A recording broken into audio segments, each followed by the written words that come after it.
नमस्कार, मैं शुभांशी त्रिपाठी और आप देख रहे हैं जन एक्सप्रेस। आज हम बात करेंगे उत्तर प्रदेश विधानमंडल में चल रहे बजट सत्र की, जहां सत्ता पक्ष और विपक्ष एक दूसरे पर हमलावर रहे और सियासी पारा गर्माता चला गया। मुख्यमंत्री योगी आदित्यनाथ ने विपक्ष पर पलटवार करते हुए उत्तर प्रदेश की उपलब्धियों का जिक्र किया।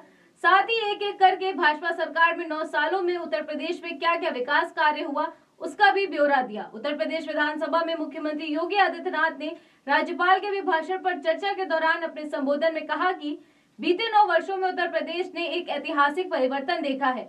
उन्होंने कहा कि प्रदेश ने अपराध और अव्यवस्था से अनुशासन की ओर, कर्फ्यू से कानून के राज की ओर और उपद्रव से उत्सव की ओर एक लंबी यात्रा तय की है। योगी आदित्यनाथ ने इस बदलाव को समस्या से समाधान और अविश्वास से आत्मविश्वास की यात्रा बताया।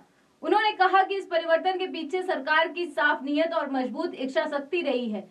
मुख्यमंत्री ने दावा किया कि अब उत्तर प्रदेश बीमारू राज्य नहीं रहा, बल्कि देश की तीसरी सबसे बड़ी अर्थव्यवस्था बन चुका है और आज यूपी देश के विकास का इंजन बनकर उभर रहा है।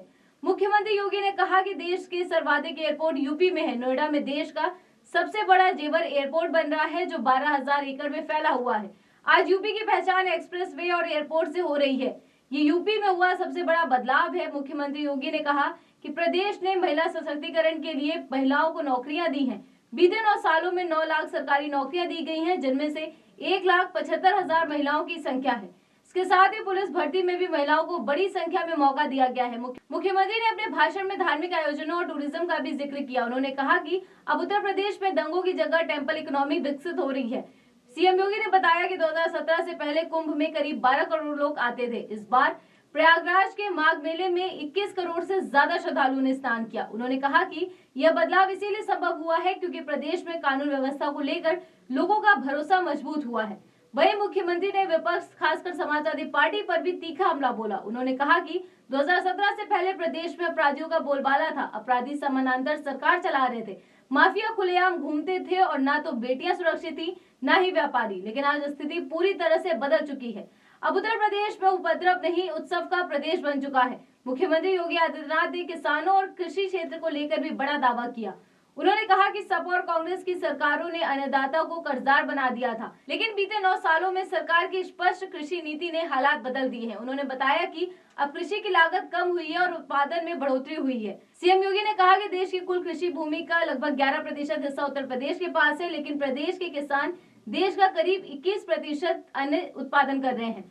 मुख्यमंत्री ने दावा किया कि उत्पादन में उत्तर प्रदेश देश में पहले स्थान पर है। साथ ही दूध उत्पादन और मत्स्य पालन में भी प्रदेश लगातार आगे बढ़ रहा है। प्रदेश की अर्थव्यवस्था को लेकर भी मुख्यमंत्री ने बड़ा बयान दिया। उन्होंने कहा कि आज उत्तर प्रदेश की अर्थव्यवस्था 36 लाख करोड़ रुपए तक पहुंच चुकी है। योगी आदित्यनाथ ने कहा कि सरकार ने टैक्स चोरी पर सख्ती से रोक लगाई है, जो भ्रष्टाचार के खिलाफ बड़ा प्रहार है।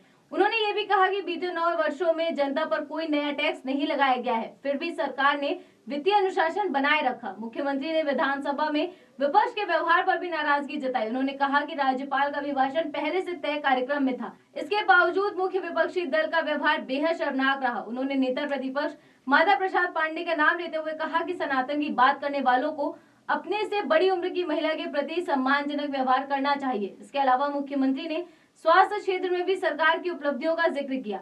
उन्होंने कहा 2017 से पहले इंसेफ्लाइटिस जैसी बीमारियों से हर साल बड़ी संख्या में मौतें होती थी, लेकिन सरकार ने इस पर प्रभावी नियंत्रण किया है, जिसका श्रेय प्रधानमंत्री नरेंद्र मोदी के विजन को जाता है। और अंत में सीएम योगी ने अपने अंदाज में कहा कि उनकी सरकार सिर्फ माफिया का नहीं बल्कि मच्छरों का भी इलाज करती है। तो कुल मिलाकर मुख्यमंत्री योगी आदित्यनाथ का यह संबोधन सरकार की उपलब्धियों का रिपोर्ट कार्ड भी रहा और विपक्ष पर सीधा हमला भी। अब देखना होगा कि इन दावों और आरोपों के बीच विधानसभा में सियासी घमासान और कितना तेज होता है। फिलहाल इस खबर में इतना ही। देश और प्रदेश की हर बड़ी खबर के लिए देखते रहिए जन एक्सप्रेस। धन्यवाद।